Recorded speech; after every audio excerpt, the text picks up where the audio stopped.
जय हिंद दोस्तों, आज हम लोग पुनः उपस्थित हुए हैं अपने सेशन को आगे बढ़ाने के लिए। तो आप लोग जिस तरह से तैयारी कर रहे हैं अपने तैयारी को कंटिन्यू बना के रखिएगा और दिन ब दिन आपके तैयारी को जो है कि एक बेहतर स्थिति में हम पहुंचाएंगे और तभी जो है कि जब बेहतर स्थिति में आप पहुंचिएगा तो आपका रिजल्ट होना जो है कि अब शुरू हो जाएगा, क्योंकि आप लोग के पास हम करंट अफेयर, साइंस और स्टैटिक जीके और जो भी पॉलिटी, हिस्ट्री, ज्योग्राफी वगैरह है ये सब चीज को भी हम कवर करने का प्रयास करते हैं। तो आप लोग जो है कि लगातार अपनी तैयारी को मजबूती प्रदान कर रहे होंगे, हम यह आशा रख रहे हैं। और बहुत सारे छात्र जो है कि उत्तर प्रदेश के भी विभिन्न विभिन्न जगह से मेरे पास जुड़े हुए हैं, जो कि लगातार अपनी तैयारी को बहुत ही उच्च स्थिति में पहुंचाने का प्रयास कर रहे हैं। जैसे कि अभी अयोध्या से मेरा लड़का जुड़ा हुआ है और अयोध्या के साथ साथ जो है कि आपका जो है कि जौनपुर हो गया, बिजनौर हो गया, दिल्ली हो गया, उसके बाद फिर आपका जो है कि लखनऊ हो गया, तो यहां से भी लड़का जुड़े हुए हैं। तो आप लोग जो है कि अपने तैयारी को बहुत ही सुंदर रूप से आप घर बैठे आप बहुत एक ग्रुप डिस्कशन से आप तैयारी को बेहतर बना सकते हैं। देखिए, हम भी और आप भी ये समझ पाते हैं कि क्लास हम लोग कितना भी कर ले, जब तक कि हम उस क्वेश्चन को बार बार रिकॉल नहीं करेंगे तो मेरा माइंड उस चीज को एब्जॉर्ब नहीं कर पाएगा। और जिस भी चीज को आप जो है कि अधिक से अधिक करने का प्रयास करते हैं तो उस काम को आप बखूबी अच्छे से निभा सकते हैं। तो इसीलिए आप लोगों के बीच हम लोग जो है कि जो ग्रुप डिस्कशन करते हैं या ग्रुप स्टडी करते हैं, या किसी भी एग्जाम के लिए बेहतरीन है। नहीं तो आप एक अच्छे अच्छे टीचर को या अच्छे अच्छे सीनियर लड़का से आप पूछ सकते हैं कि ग्रुप डिस्कशन अच्छा है कि आप क्लास अच्छा है, तो वो बताएंगे आपको कि एक बार पहले क्लास वगैरह जहां पढ़ना है आप पढ़ लो और उसके बाद ग्रुप डिस्कशन सबसे बेस्ट तैयारी होता है, क्योंकि ग्रुप डिस्कशन में किसी भी चीज का आपको निचोड़ मिलता है। और ग्रुप डिस्कशन में बहुत तरह का होता है, जैसे कि बहुत सारे छात्र या ग्रुप डिस्कशन जो चैनल चलता है यूट्यूब पे, वो क्या करते हैं कि ये जो है कि वो एक क्वेश्चन को पढ़े उसके बाद फिर आगे बढ़ गए, फिर एक क्वेश्चन को लिए आगे बढ़ गए। तो उससे क्या होता है, उससे आपका दिमाग ज्यादा डेवलप नहीं कर पाएगा, क्योंकि आप लोग को पता है कि एक क्वेश्चन से 4-5-6 क्वेश्चन अगर इस तरह से आपका क्वेश्चन अगर तैयारी चलेगा, यानी कि एक क्वेश्चन से लिंक करके 2-3-4 क्वेश्चन अगर चलेगा तो आप लोग जो है कि अपनी तैयारी को बहुत अच्छी तरीका से जो है कि आप दिमाग को एब्जॉर्ब कर सकता है।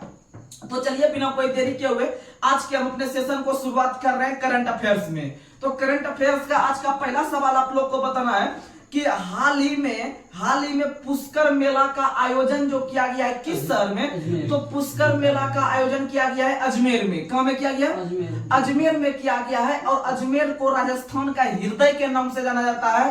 राजस्थान का हृदय अजमेर को कहा जाता है, वहीं राजस्थान का गौरव चित्तौड़गढ़ को कहा जाता है, और राजस्थान का प्रवेश द्वार भरतपुर को कहा जाता है, और राजस्थान के अंदर में सूर्योदय नगरी के नाम से या सूर्य नगरी के नाम से जोधपुर को जाना जाता है, और जो है कि जयपुर को हम लोग पिंक सिटी ऑफ इंडिया के नाम से जानते हैं। तो ये सब क्वेश्चन याद रखने का प्रयास कीजिएगा। और आप लोग को पता है कि राजस्थान सरकार ने जो है कि और भी योजनाओं का शुरुआत किया है, कि जैसे आप लोग को पता होगा कि चिरंजीवी योजना का शुरुआत तो राजस्थान ने किया है। किसने किया है? राजस्थान ने किया है चिरंजीवी योजना का शुरुआत। तो ये सब क्वेश्चन याद रखिएगा। और हाल ही में राजस्थान के जो मुख्यमंत्री बने हैं वो कौन बने हैं? भजन लाल शर्मा बने हैं। तो ये सब क्वेश्चन याद रखिएगा। आगे बढ़ते हैं। 25 लाख किया है ना? हाँ, 25 लाख कर दिया है। अगला क्वेश्चन आप लोग को बताना है, एंथुरियम महोत्सव का आयोजन कौन सी राज्य करती है? तो एंथुरियम में मो आ रहा है, मो से मिजोरम। एंथुरियम उत्सव का आयोजन मिजोरम करता है। आप लोग ऐसे ऐसे कंटेंट को याद रखने का प्रयास कीजिएगा। अगला क्वेश्चन आप लोग को बताना है, नुआखाई कृषि उत्सव किस राज्य में? उड़ीसा। नुआखाई उड़ीसा। और बिहमन मेला का आयोजन भी उड़ीसा। और आप लोग को पता है कि धनुर्जात्रा उत्सव का आयोजन भी उड़ीसा। और उत्कल उत्सव भी उड़ीसा। उत्कल उत्सव भी कहां होता है? उड़ीसा। तो ये सब क्वेश्चन याद रखिएगा। अब हम यात्रा का बात करते हैं, तो आपको 4 यात्रा हम बताने का प्रयास करते हैं। तो 4 यात्रा में आप लोग को पता है, एक बताते हैं मेदराम यात्रा। मेदराम में 4 अक्षर है, इसीलिए तेलंगाना में भी 4 अक्षर आएगा। यानी मेदराम यात्रा उत्सव का आयोजन तेलंगाना करती है। उसी प्रकार से अगर पूछेगा कि धनुर यात्रा तो उड़ीसा हो गया। अगर पूछेगा सिर्फ यात्रा का आयोजन तो पश्चिम बंगाल। वहीं पर अगर आपसे पूछेगा गई यात्रा तो नेपाल। गई यात्रा पूछेगा तो नेपाल। और आप लोग को पता है कि नेपाल का संविधान 2015 में लागू हुआ है। और आप लोग को पता है कि नेपाल एकमात्र विश्व का हिंदू राष्ट्र है। और आप लोग को पता है कि नेपाल की राजधानी काठमांडू है। काठमांडू में एक मंदिर बहुत फेमस है जिसका नाम है पशुपतिनाथ का मंदिर।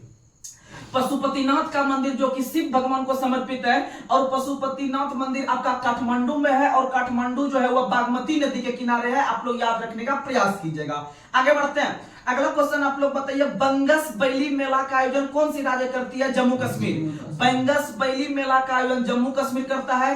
स्फुटुक गुस्टर मेला का आयोजन भी आपका जम्मू कश्मीर करता है। उसके बाद आपका जो हो गया, उसके बाद आपका हो गया अहरबल मेला का आयोजन भी जम्मू कश्मीर करता है।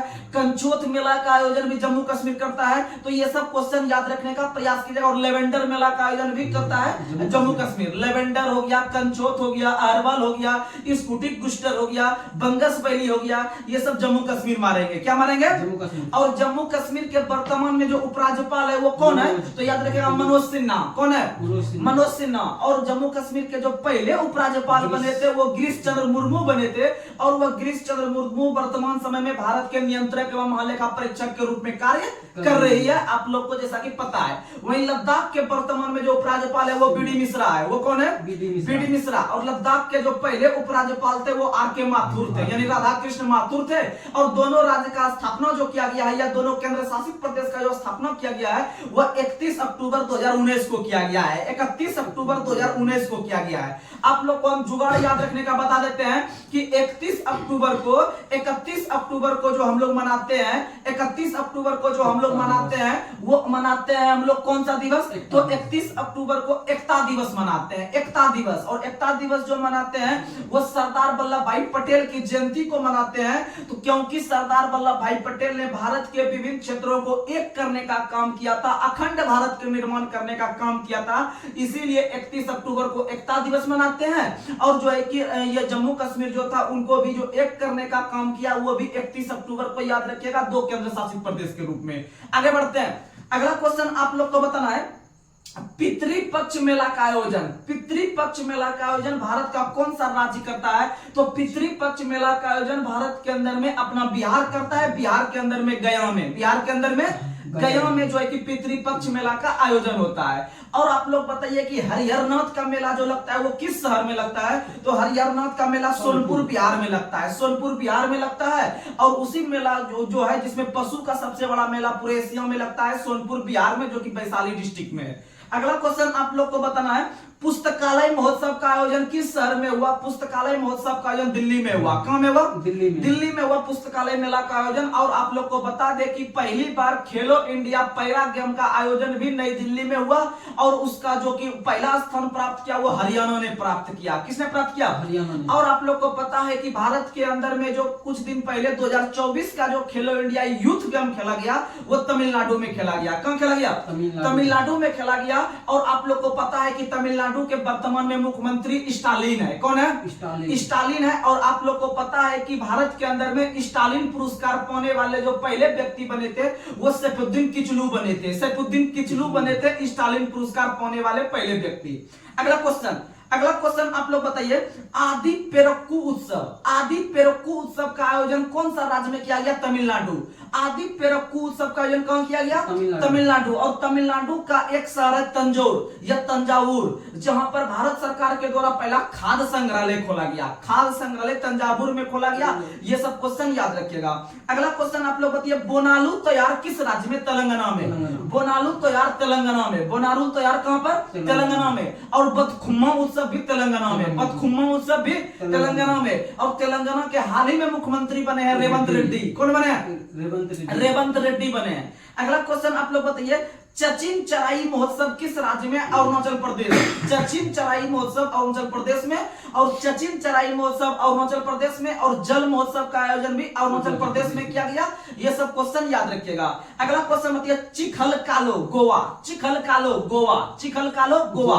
आप लोग को हम कुछ जुगाड़ देते हैं। आप लोग को पता है कि लाइट हाउस उत्सव का आयोजन गोवा में किया गया है। और उसके साथ साथ जो है कि आपका क्या कहते हैं, अभी जो बताए चिखलकालो, इसका आयोजन भी कौन किया गया है? गोवा में किया गया है। आप लोग याद रखने का प्रयास कीजिएगा। चिखलकालो और चिखलकालो और उसके बाद फिर दूसरा कौन सा हुआ जो है कि लाइट हाउस। चिखलकालो और लाइट हाउस उत्सव का आयोजन जो है कि कहां किया गया? गोवा में। और आप लोग को पता है कि गोवा की राजधानी पणजी है, और पणजी मंडवी नदी के किनारे है। किस नदी किनारे है? मंडवी नदी किनारे है। तो याद रखिएगा कि भारत के अंदर में बितास्ता मेला का आयोजन या फिर बितास्ता महोत्सव का आयोजन जम्मू कश्मीर में किया गया है या लद्दाख में किया गया है। लद्दाख या फिर जम्मू कश्मीर याद रखेगा, ऐसे जम्मू कश्मीर याद रखेगा तो बहुत अच्छा आंसर होगा। तो आप लोग को पता है बितास्ता जो एक नदी का नाम था, पुराना नदी था जिसका नाम वर्तमान में नाम है झेलम। बितास्ता का नया नाम झेलम है, परोसनी का नया नाम जो है कि रावी है, और सुतुद्रु का नया नाम सतलज है, और कुभा का नया नाम काबुल है। तो ये सब क्वेश्चन आप याद रखेगा। और अस्किनी का चिनाब है, अस्किनी का क्या है? चिनाब है। तो ये सब क्वेश्चन आप याद रखिएगा कि भाई जो बितास्ता महोत्सव का आयोजन किया गया है वो जम्मू कश्मीर में किया गया है। कहां किया गया?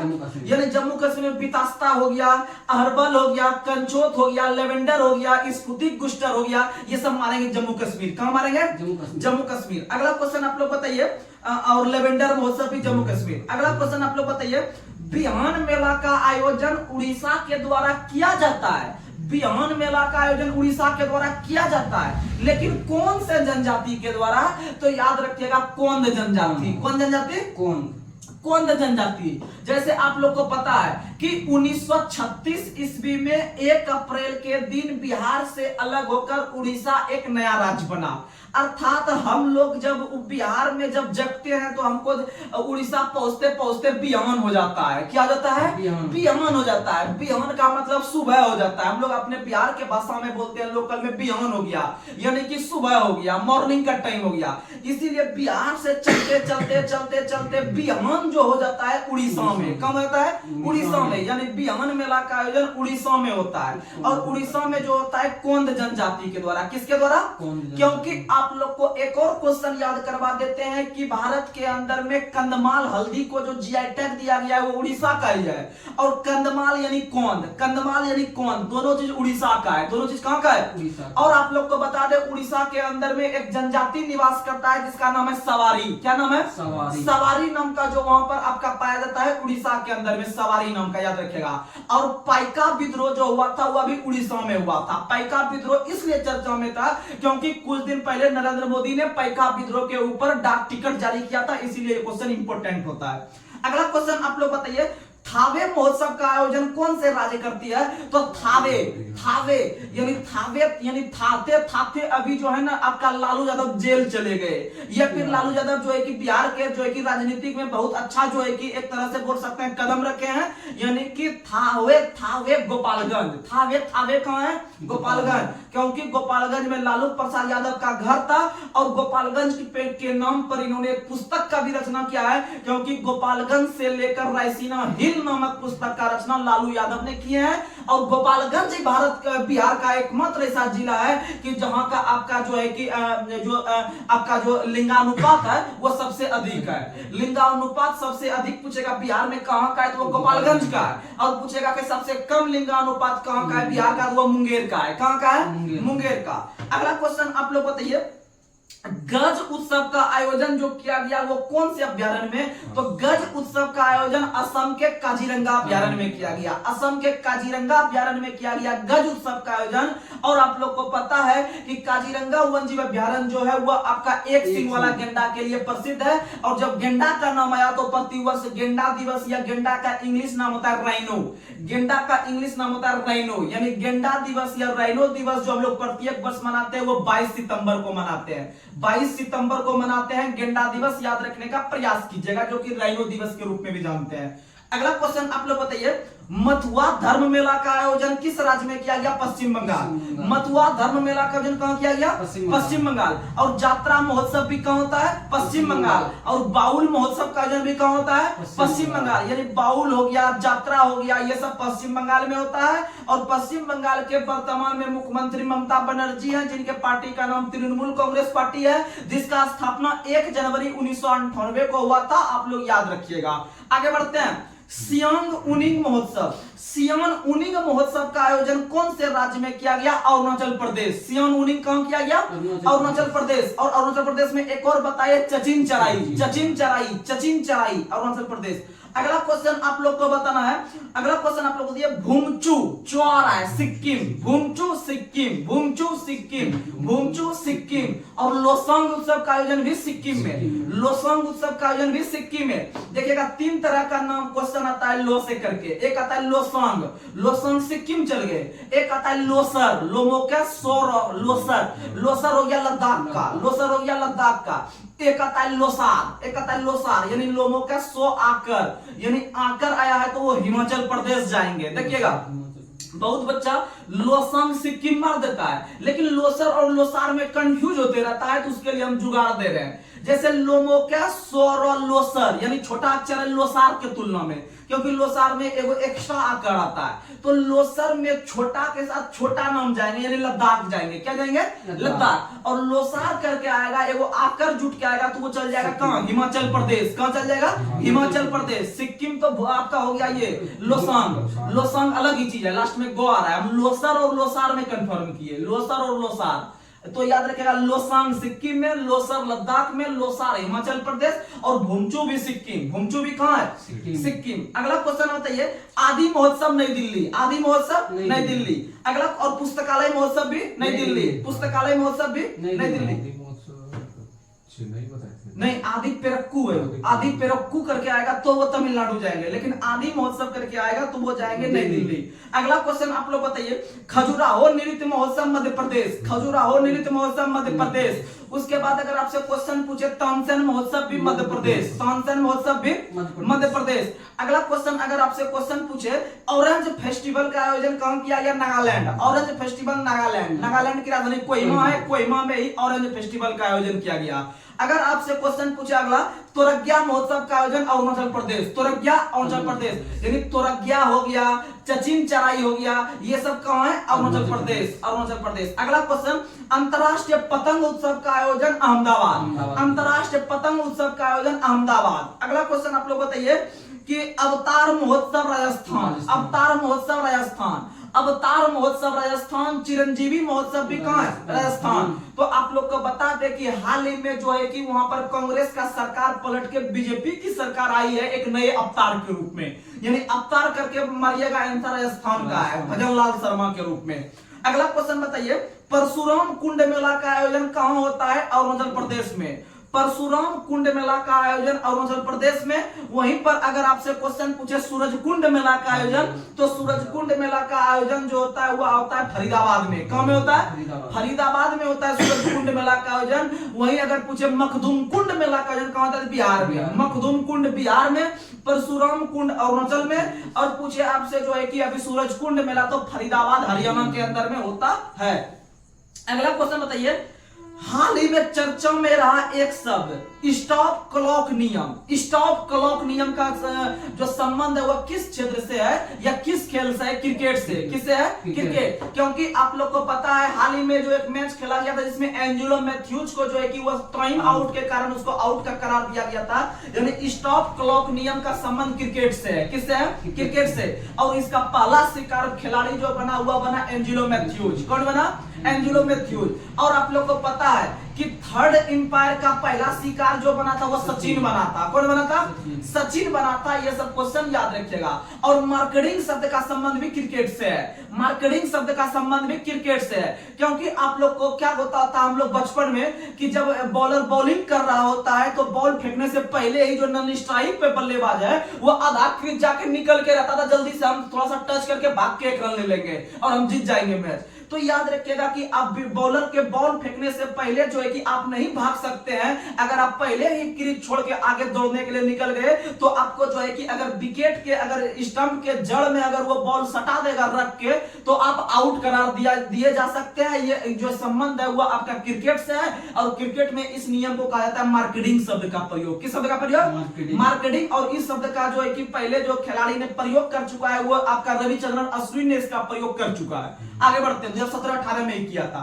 अगला क्वेश्चन आप लोग को बताना है, किस देश ने पहली बार बास्केटबॉल विश्व कप जीता? तो बास्केटबॉल विश्व कप जर्मनी ने जीता है। किसने जीता है? जर्मनी ने जीता है बास्केटबॉल। और आप लोग को पता है बास्केटबॉल में खिलाड़ी की संख्या 5 कितनी होती है? 5। एक बार आपको सभी प्रकार के बॉल का जो है कि हम रिकॉल करवा देते हैं। तो आप लोग को बता दें बास्केटबॉल 5 हो गया, वॉलीबॉल 6 हो गया, नेट बॉल 7 हो गया और बेसबॉल 9 हो गया। बेसबॉल 9 यानी हम लोग 8 तक गांव में जो पढ़ते हैं हम लोग का बेस नहीं बन पाता है, लेकिन जब हम 9 क्लास में एडमिशन लेने जाते हैं, थोड़ा सा हाई फाई स्कूल में जाते हैं, तो हम लोग का बेस तैयार होता है। क्या तैयार होता है? बेस यानी बेसबॉल में 9, बेसबॉल में 9। और यही बेसबॉल आपका अमेरिका का राष्ट्रीय खेल है, याद रखिएगा। चलिए हम लोग साइंस की ओर अग्रसर होते हैं, तो साइंस पे अभी सबसे अधिक फोकस हम लोग जो है कि एलपी टेक्नीशियन और बिहार एसएससी के लिए फोकस किए हैं, क्योंकि बिहार एसएससी के एग्जाम में बहुत सारे छात्र बैठने वाले हैं। हम लोग बिहार से संबंध रखते हैं और बिहार के अंदर में अभी जो है कि वैकेंसी अच्छा खासा आपका आया हुआ है बिहार एसएससी का। जैसे आपका इलेक्शन खत्म होगा तो आप लोग का जो है कि एग्जाम जो है कि बिहार पुलिस और बिहार एसएससी का एग्जाम बहुत जल्द मिलेगा, इसीलिए आप लोगों ने तैयारी को कमी नहीं होने दीजिए। बहुत सारे छात्र रहते हैं जो है कि एग्जाम डेट आने के अति में कि हम आएगा तब फिर तैयारी करेंगे, तो समझ लीजिए कि 25-26 लाख बिहार एसएससी में फॉर्म गिरा हुआ है, तो समझ सकते हैं वहां सिलेक्शन मात्र 10,000-12,000 का होने वाला है। इसीलिए पटना, दिल्ली और जो भागलपुर, गया, समस्तीपुर के अंतर्गत लड़का रह के एकदम पूरा पढ़ रहे हैं, तो समझ सकते हैं कि सिलेक्शन कौन लेगा। इसीलिए आप अपनी मेहनत में कमी नहीं आने दीजिए, एग्जाम तो एक दिन होना ही है। अगला क्वेश्चन आप लोग को बताना है, न्यूटन के दूसरे गति नियम के अनुसार किसी वस्तु पर कार्य करने वाला बल उस उत्पाद से हटा दिया जाता है गति और त्वरण। गति और त्वरण आप लोग को बता दे, आप लोग को बताते हैं। न्यूटन ने लगभग 3 से 4 गति का नियम दिया है। ऐसे 3 हम लोग जनरली पढ़ते हैं, लेकिन चौथा भी गति का नियम होता है। चौथा भी गति का नियम होता है जो कि न्यूमेरिकल बनाने में सबसे अधिक यूज आता है। तो 3 की गति के नियम के समीकरण में से पहला जो गति का नियम होता है वो होता है आपका v बराबर u प्लस एटी। v बराबर u प्लस एटी, v बराबर u प्लस एटी, यानी ये जो आपका पहला समीकरण है, ये जो संबंध को दिखाता है वह v और t के बीच संबंध दिखाता है। v और t के बीच संबंध दिखाता है, यानी v यानी वेलोसिटी और t यानी टाइम यानी सेकंड। अगर आपसे क्वेश्चन पूछे कि न्यूटन के गति का कौन सा नियम वेग और समय के बीच के संबंध को दिखाता है, तो न्यूटन के पहले गति नियम, न्यूटन के पहले गति नियम। अगर देखते हैं न्यूटन के दूसरे गति नियम, तो न्यूटन का जो दूसरा गति का नियम है वो है आपका s बराबर ut plus half eighty square. s बराबर ut plus half eighty square, तो s का मतलब होता है स्थिति। s का मतलब क्या होता है? स्थिति। और जो है कि इधर जो आपका जो t हो गया, t का मतलब आपका होता है समय, यानी स्थिति और समय के बीच के संबंध को न्यूटन के दूसरे गति नियम, यानी फर्स्ट और लास्ट अक्षर को पकड़ लेना है, उसके बीच संबंध को दिखा देना है। उसी तरह से तीसरा अगर न्यूटन का गति का नियम देखते हैं तो वो होता है आपका u बराबर या फिर v बराबर होता है आपका u स्क्वायर माइनस 2as, यानी ये जो हो गया वेग और स्थिति के बीच के संबंध को दिखाया, स्थिति और वेग के समय के बीच की स्थिति दिखाया। तो ये सब सूत्र आप लोग याद रखने का प्रयास कीजिएगा। और त्वरण का ऐसा ही मात्रक होता है मीटर प्रति सेकंड स्क्वायर, और वेग का ऐसा ही मात्रक होता है मीटर प्रति सेकंड। और त्वरण जो होता है वह वेग में परिवर्तन के दर को क्या कहते हैं? त्वरण कहते हैं। और संवेग में परिवर्तन के दर को जो है कि बल कहते हैं। संवेग में परिवर्तन के दर को बल कहते हैं, लेकिन संवेग में परिवर्तन को आवेग कहते हैं। संवेग में परिवर्तन को आवेग कहते हैं, लेकिन संवेग में परिवर्तन की दर को बल कहते हैं। जहां दर लग जाता है वहां समय से भाग पड़ जाता है। तो ये सब क्वेश्चन याद रखिएगा। अगला क्वेश्चन आप लोग बताइए, ध्वनि की गुणवत्ता किस राशि के द्वारा निर्धारित होती है? तो वो होता है फ्रीक्वेंसी के द्वारा, यानी आवृत्ति के द्वारा। किसके द्वारा? आवृत्ति के द्वारा जो है कि ध्वनि की गुणवत्ता ने जो है कि निर्भर होता है। और ध्वनि को जो मापते हैं वो डेसिबल में मापते हैं। किसमें मापते हैं? डेसिबल में मापते हैं। और ध्वनि के प्रबलता के स्तर को फोन संख्या में व्यक्त करते हैं। किसमें व्यक्त करते हैं? फोन संख्या में व्यक्त करते हैं। लेकिन एक और संख्या होता है नॉट संख्या। नॉट संख्या में हम लोग जो है कि नाभिक के जो है कि आपका जो चाल मापते हैं वो नॉट संख्या में दिखाते हैं। यानी समुद्र के अंदर में जो नाव और जहाज की जो चाल को ज्ञात करते हैं वो नॉट संख्या में ज्ञात करते हैं। और जहाज पर जो समय ज्ञात करने वाला यंत्र है उसका नाम क्या है? तो आप लोग को हम बताएं क्रोनोमीटर। क्रोनोमीटर नाम का जो यंत्र लगा होता है समय मापने के लिए जहाज पे। किस पे लगा होता है? जहाज पे। और क्रोनोमीटर का आविष्कारक थे हैरिसन। कौन थे? हैरिसन। जो लगातार देखते हैं उसका माइंड जो है कि बहुत मस्त रिकॉल कर रहा होगा ये सब क्वेश्चन, और एग्जाम में देखेगा आएगा क्वेश्चन। अगला क्वेश्चन, पृथ्वी के सबसे निकट का तारा कौन है? सूर्य। पृथ्वी के सबसे निकट का तारा सूर्य है, और सूर्य के सबसे निकट का तारा प्रोक्सिमा सेंचुरी है। कौन है? प्रोक्सिमा सेंचुरी है। ये सब क्वेश्चन याद रखिएगा। अगला क्वेश्चन आप लोग बताइए, कि विभाजन में जन कोशिकाओं की तैयारी के लिए एक मूल कोशिका को किसमें विभाजित किया जाता है? दो समान कोशिका में, दो समान। और जब एक कोशिका को दो समान कोशिका में विभाजित किया जाता है तो हम लोग इसको कहते हैं कोशिका विभाजन। क्या कहते हैं? और कोशिका विभाजन जो पेड़ पौधे में होता है वह आपका साइटोकाइनिन हार्मोन के कारण होता है। किसके कारण होता है? साइटोकाइनिन हार्मोन के कारण होता है। और आप लोग को पता है कि जो भारत एक वैज्ञानिक थे जिसका नाम था बिरचाऊ। क्या नाम था? बिरचाऊ ने ही पहली बार कोशिका विभाजन को देखा था। कोशिका विभाजन को जो देखने का काम किया था वो बिरचाऊ ने देखा था। लेकिन कोशिका शब्द का पहली बार प्रयोग 1665 में रॉबर्ट हुक ने किया था, लेकिन वो मृत कोशिका था। लेकिन आगे चलकर ल्यूवेनहॉक ने जीवित कोशिका को खोजने का काम किया और ल्यूवेनहॉक ने जीवाणु का भी खोज किया था 1683 में। आगे बढ़ते हैं। अगला क्वेश्चन आप लोग बताइए, पुरुष में कौन सा सेक्स जीन मौजूद होता है? तो वो एक्स और वाई, एक्स और वाई, ये हो गया पुरुष में। और आप लोग को पता है कि महिला और पुरुष में जो है कि 22 प्लस, यानी पुरुष में होता है 22 प्लस वाई और महिला में होता है 22 प्लस एक्स। तब दोनों मिलकर जो युग्मनज का निर्माण करते हैं जिसको हम लोग जाइगोट कहते हैं, तब जाकर जो है कि एक नए जो है कि बीज का निर्माण या एक नए जो है कि बीजाणु का निर्माण होके वो आगे पीढ़ी दर पीढ़ी के लिए एक बच्चे का निर्माण करते हैं। यानी 22 प्लस एक्स और 22 प्लस वाई दोनों मिलते हैं महिला पुरुष का और वह बन जाते हैं 46, तभी एक मनुष्य का निर्माण होता है। आगे बढ़ते हैं।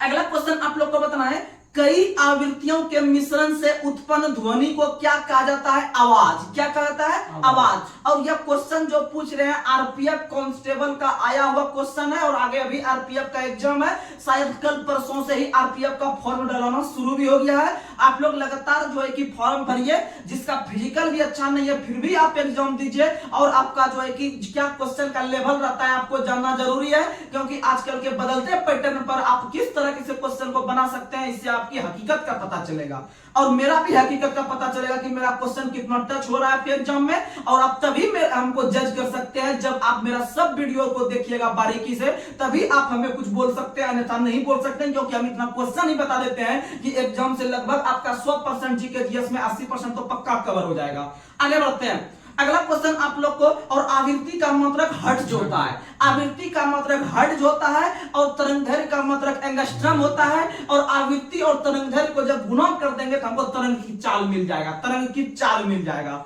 अगला क्वेश्चन आप लोग बताइए, सेंधा नमक का अपवर्तनांक कितना होता है? तो सेंधा नमक का अपवर्तनांक होता है 1.54 सेंधा नमक का अपवर्तनांक होता है। अगर हम सिर्फ नमक का बात करते हैं तो नमक का सूत्र होता है NaCl, यानी सोडियम क्लोराइड। अगर इसको हम साधारण नमक करते हैं, लेकिन अगर हम बात करते हैं कास्टिक सोडा का, तो कास्टिक सोडा का रासायनिक सूत्र होता है NaOH। अगर हम बात करते हैं धोने वाला सोडा का, तो धोने वाला सोडा का रासायनिक सूत्र होता है आपका Na2CO3 × 10H2O, Na2CO3 × 10H2O। यानी कि धोने वाला सोडा में जल के 10 अणु काम करते हैं। किसने अणु? 10 अणु। यानी सबसे लंबा सूत्र जो होता है सोडा में वो धोने वाला सोडा का ही होता है, यानी Na2CO3 × 10H2O याद रखेगा। और कास्टिक जो लिखते हैं 4 अक्षर का लिखते हैं, और कास्टिक में भी आपका 4 वही डिजिट का प्रयोग किया जाता है NaOH। तो और जानते हैं जब बढ़िया लड़का इसमें कंफ्यूज कर देता है, जब क्वेश्चन आता है और चारों ऑप्शन जब मिलेगा लगेगा ये वाला मारे कि ये वाला मारे। इसीलिए थोड़ा जुगाड़ कीजिए मेरे साथ, देखिएगा एग्जाम में कितना मजा आएगा। आगे बढ़ते हैं। अगला क्वेश्चन बताइए, किस ग्रह को विशालकाय ग्रह के नाम से जाना जाता है? तो याद रखिएगा परंपरागत ग्रहों की संख्या 8 है। 8 ग्रह में सबसे बड़ा ग्रह बृहस्पति है, सबसे छोटा ग्रह बुध है, और बुध और शुक्र का एक भी उपग्रह नहीं है। और आप लोग को बता दें सबसे बड़ा ग्रह बृहस्पति है, और सबसे बड़ा उपग्रह हमारे सौरमंडल में बृहस्पति का ही है, जिसका नाम है गैनीमीड। क्या नाम है? गैनीमीड है। और शनि का सबसे छोटा उपग्रह जो है, ये शनि का जो उपग्रह का नाम है वो है टाइटन। क्या नाम है? टाइटन। और फोबे नाम का उपग्रह भी शनि का है। फोबे नाम का भी उपग्रह शनि का है जो कि आपका विपरीत दिशा में घूमता है। वहीं अगर बात करते हैं फोबोस और डिवोस का, तो मंगल का ग्रह है और फोबोस और डिवोस में से जो डिवोस नाम का उपग्रह है वो हमारे सौरमंडल का सबसे छोटा है। सौरमंडल का सबसे छोटा सबसे बड़ा उपग्रह गैनीमेड है बृहस्पति का, और सौरमंडल का सबसे छोटा उपग्रह डिवोस है मंगल का। किसका है? मंगल का। और आप लोग को बता दे कि हमारे पृथ्वी पर जो हम लोग रह रहे हैं इसका एकमात्र उपग्रह है चंद्रमा। कौन है? चंद्रमा।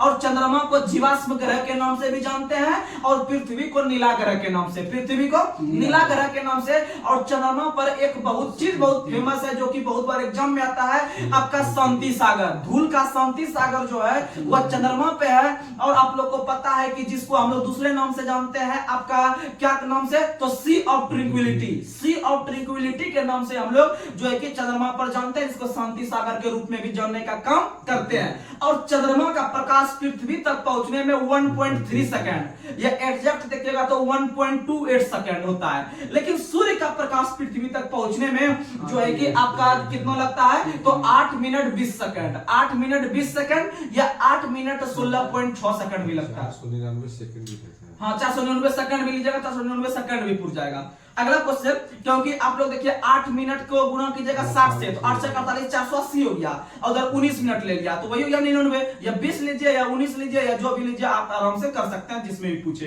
अगला क्वेश्चन आप लोग को बताना है कि विटामिन B3 का रासायनिक नाम क्या होता है? तो विटामिन B3 का रासायनिक नाम नियासिन होता है। क्या होता है? नियासिन। आप लोग को कुछ रासायनिक नाम के बारे में बता देते हैं। विटामिन ए का रासायनिक नाम जो हो गया वो क्या हो गया? रेटिनॉल। विटामिन बी का क्या हो गया? थायमिन। विटामिन सी का एस्कॉर्बिक एसिड। विटामिन डी का हो गया कैल्सीफेरॉल। विटामिन ई का हो गया टेकोफेरॉल। विटामिन एच का हो गया बायोटिन। और विटामिन B12 का हो गया साइनोकाबालामिन। विटामिन के का हो गया फिनोक्विनोन। और विटामिन B11 का हो गया फॉलिक एसिड। क्या हो गया? Folic acid. और आप लोग को बता दे कि सभी प्रकार के विटामिन में से एकमात्र विटामिन डी को हम लोग हार्मोन के रूप में जानते हैं। और विटामिन डी का खोज किया था हॉपकिंस ने। विटामिन ए का खोज किया है किसने? तो विटामिन ए का खोज किया है मैकुलन ने। विटामिन बी का खोज भी मैकुलन ने किया है। विटामिन सी का खोज होलकट ने किया है। विटामिन डी का खोज हॉपकिंस ने किया है। और विटामिन ई को सुंदरता का विटामिन भी कहते हैं। और विटामिन ई की कमी से जनन क्षमता में कमी आ जाती है, इसीलिए विटामिन ई को जो है कि सुंदरता का विटामिन भी कहते हैं। और विटामिन B12 में कोबाल्ट पाया जाता है। क्या पाया जाता है? कोबाल्ट पाया जाता है। और विटामिन B12 का रंग गुलाबी होता है। कैसा होता है? गुलाबी होता है। ये सब क्वेश्चन याद रखने का प्रयास कीजिएगा, बहुत मस्त कंटेंट है। अगला क्वेश्चन आप लोग बताइए कि अम्ल वर्षा का पीएच मान कब होता है? जब जल का पीएच मान 5.6 से कम हो जाए। किससे कम हो जाए? 5.6 से अम्ल वर्षा का पीएच मान जब कम हो जाए तो हम उसको अम्ल वर्षा कहते हैं। और अम्ल वर्षा के लिए दो प्रकार का गैस बहुत महत्वपूर्ण होता है। एक होता है SO2 NO2। SO2 NO2 देखिएगा, NO2 याद रखिएगा अम्ल वर्षा में, N2O नहीं। N2O जो होता है वह आपका हंसाने वाली गैस होती है। कौन सी गैस? हंसाने वाली गैस। यानी आप लोग को पता है हंसाने वाली गैस को अगर छोड़ देते हैं और हम उसको अगर सूंघ लेते हैं अपनी नाकों से तो हम लोग हंसने लगते हैं। तो याद रखिएगा N2O, यानी N का मतलब नोज समझिएगा, यानी नाक समझिएगा, और 2 का मतलब दो वो छेद समझिएगा, दो वो बिल समझिएगा, यानी N2O। यानी N में जब 2 लगा रहेगा तो आप नाक समझ लीजिएगा। एक है NO2, वो तो सेट खाएगा नहीं इसमें, तो सेट खाएगा इसमें N2, यानी कि नाक है 2 गो, और नाक सही में 2 गो है, यानी N2O जो होता है वो हंसाने वाली गैस होती है। तो भैया NO2 आपका अम्ल वर्षा करवा देगी। क्या करवा देगी? अम्ल वर्षा करवा देगी। और सबसे पहले अम्ल वर्षा 1972 ईस्वी में स्वीडन में हुआ था। लेकिन सबसे अधिक अम्ल वर्षा जो होती है वो आपका नॉर्वे में होती है। और आप लोग को पता है अम्ल वर्षा का खोज जो है कि फुरियर नाम के व्यक्ति ने किया था। ये सब कंटेंट याद रखिएगा। अगला क्वेश्चन आप लोग को बताना है, किस तरह के व्यक्ति के पास वस्तुओं को स्पष्ट रूप से देख सकता है लेकिन दूर की वस्तु को जो है कि अलग अलग नहीं देख सकता है, तो वह मायोपिया कहलाया। क्या कहलाया? आप लोग को समझा दे। एक होता है दूरदृष्टि दोष, एक होता है निकट दृष्टि दोष। निकट दृष्टि दोष को हम लोग मायोपिया कहते हैं और दूर दृष्टि दोष को हाइपरमेट्रोपिया कहते हैं। नाम समझिएगा, मायोपिया हो गया निकट, हाइपर यानी दूर वाला हो गया, नहीं कहते हैं डीपर जलाओ यानी हाइपर जलाओ यानी दूर की वस्तु को देखने के लिए, यानी कि याद रखिएगा दूर दृष्टि दोष को हाइपरमेट्रोपिया कहते हैं, और हाइपर को जब हटा देंगे खाली जब हम मायोपिया शब्द का प्रयोग करेंगे समझेंगे निकट दृष्टि दोष है। कौन सा दोष है? निकट दृष्टि दोष है। और आप लोग को बता दे जोन सा चीज आपको दिखाई पड़ता है वही वाला दोष है आप में। जैसे मान लीजिए हम दूर की वस्तु को स्पष्ट देख पा रहे हैं तो हम समझेंगे कि हमको दूर दृष्टि दोष है। कौन सा दोष है? दूर दृष्टि दोष है। वही जब हम नजदीक का चीज को अच्छा से देख पा रहे हैं तो समझेंगे कि निकट दृष्टि दोष है।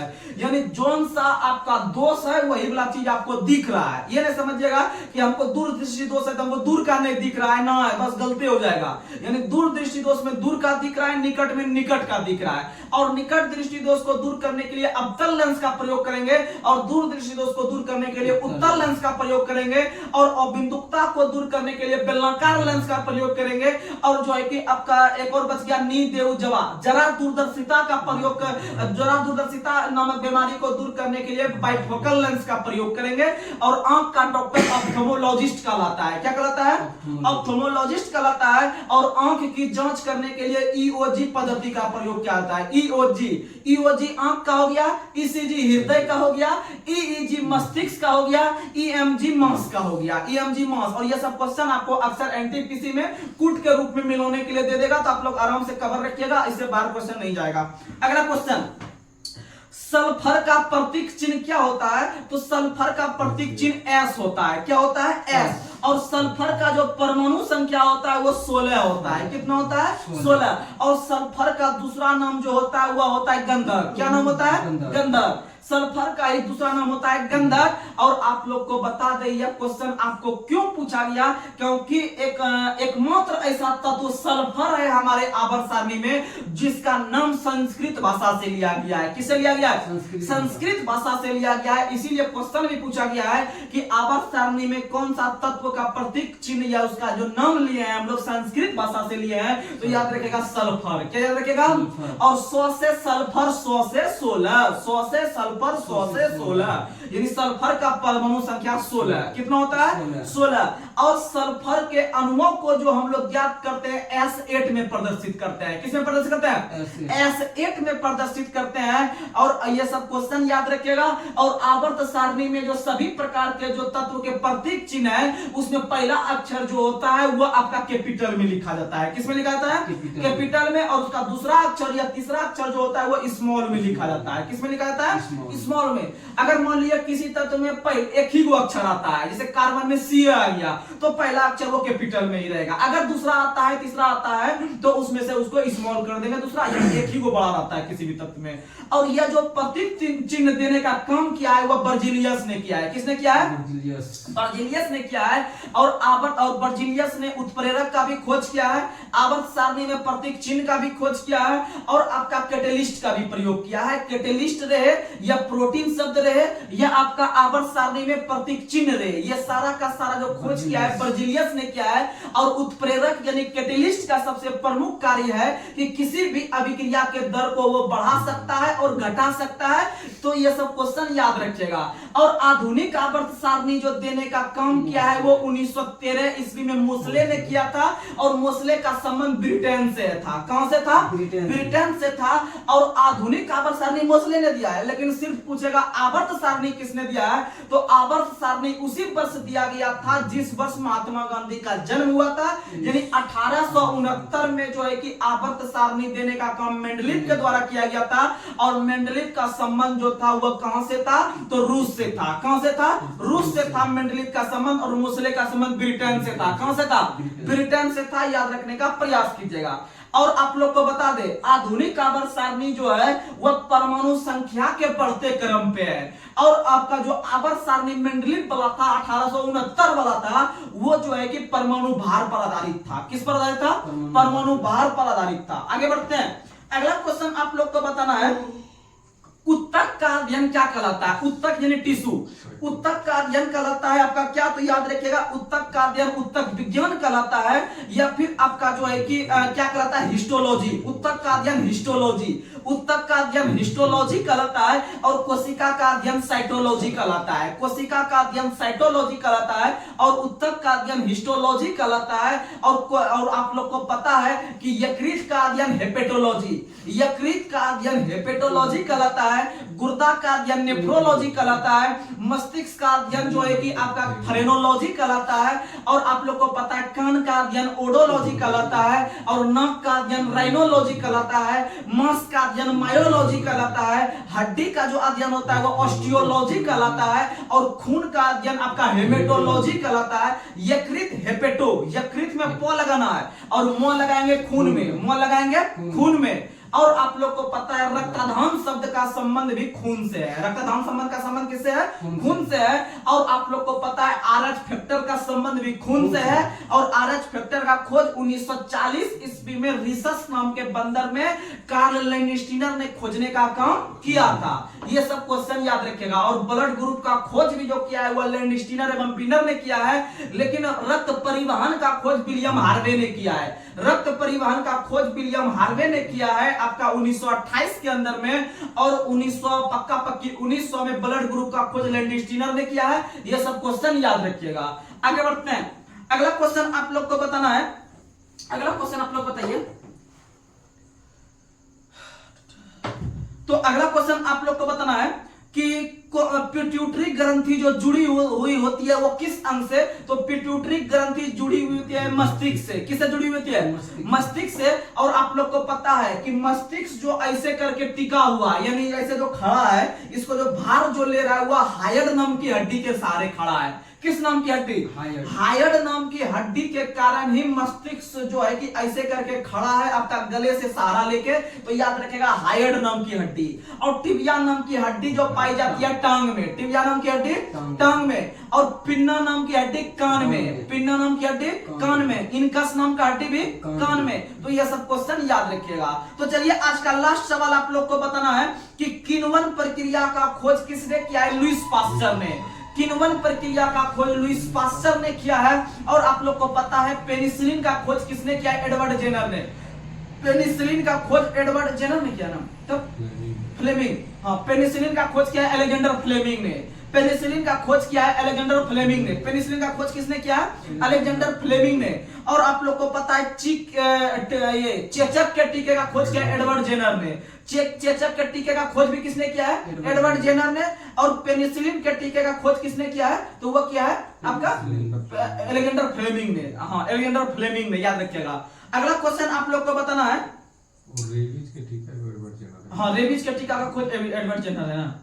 रेबीज का टीका का खोज ना, एडवर्ड जेनर। एडवर्ड जेनर सही है। रेबीज के टीका का खोज एडवर्ड जेनर। सही सही। कि चेचक का टीका का खोज एडवर्ड जेनर किया? रेबीज चेचक दोनों का एडवर्ड जेनर। चेचक का लुईस पास्चर तो नहीं ना? सॉरी, ये रेबीज का लुईस पास्चर है और चेचक का एडवर्ड जेनर है। हाँ, जो है कि चेचक के टीका का खोज एडवर्ड जेनर है। और जो है कि पेनिसिलिन का खोज अलेक्जेंडर फ्लेमिंग है। और जो है कि एक बच गया आपका ये रेबीज का टीका खोज लुईस पास्चर ने किया है। वही तो, रेबीज का टीका खोज किसने किया है? लुईस पास्चर ने किया है। तो ये सब आप लोग जो है कि ऑब्जेक्टिव में आप लोग को कहीं भी क्वेश्चन मिल सकता है, तो आप लोग याद रखने का प्रयास कीजिएगा।